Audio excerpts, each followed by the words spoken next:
Gay Guru right here on the island of Kauai. And today we're at a beautiful, beautiful tropical river that runs through the rainforest. And I have to report today, maybe not quite so positive news. On the way here, my partner and I, Remo, had a little fight. First time in our 7-day mental diet. It wasn't over anything serious. I think we're just both kind of tired, or I don't know. We snapped at each other anyway. And we came real darn close to falling off the mental diet altogether, but I knew I had to take some drastic measures. And so I walked down below here to where there's a 20-foot waterfall that falls into a big pond, a deep, deep pond. There were some much younger guys jumping off ropes and cliffs and trees into the water. Something I probably would have tried with no thinking about it when I was 19, but now at the age of 50, I was a little scared.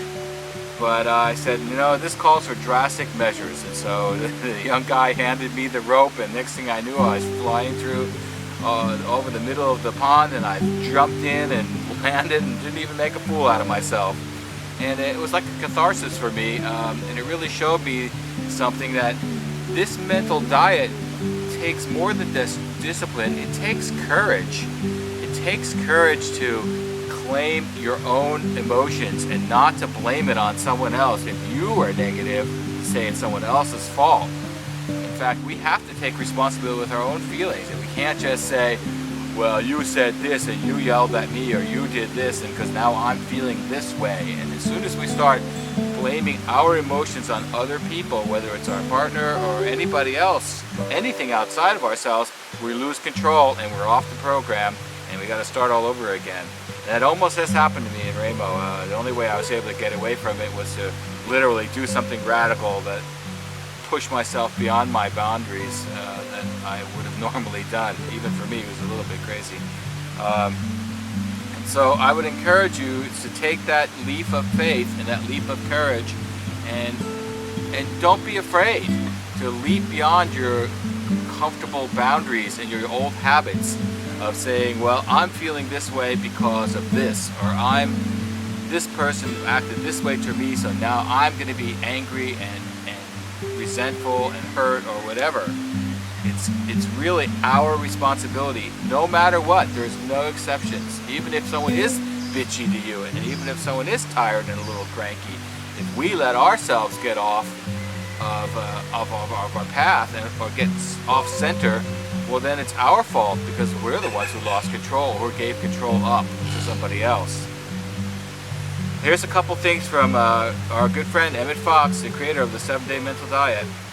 The 7 days are going to be strenuous. I would not have you enter upon this without counting the cost.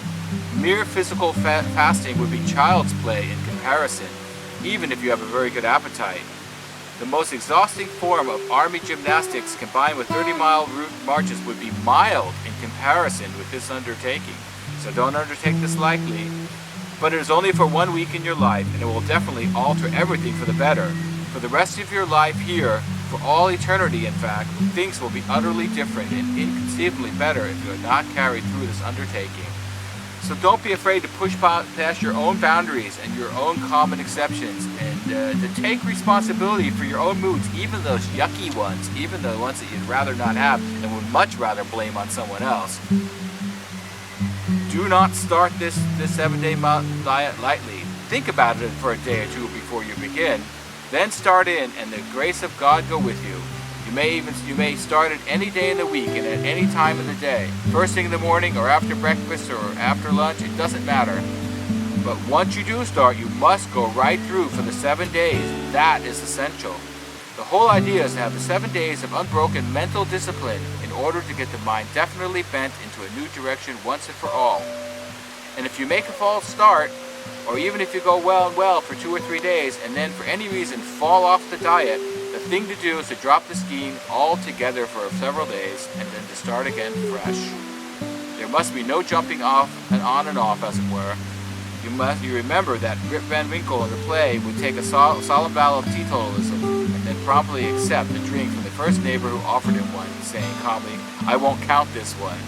Well, on the 7-day mental diet, this sort of thing will not do. You must positively count every lapse, whether you do or not. Nature will. Where there is a lapse, you must go off the diet altogether and start again. So, I don't know.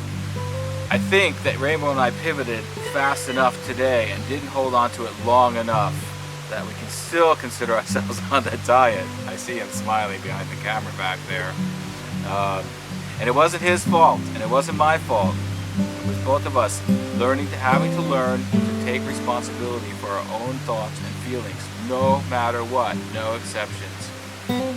So, don't be afraid to take that leap of faith. Jump off falls and go on to a whole new life. Signing off from here in lovely Hawaii on day 6 of the 7-day mental challenge. Your K Guru, Michael Brewer. And don't forget to write and leave your messages. Send me messages and your videos and comments. Aloha.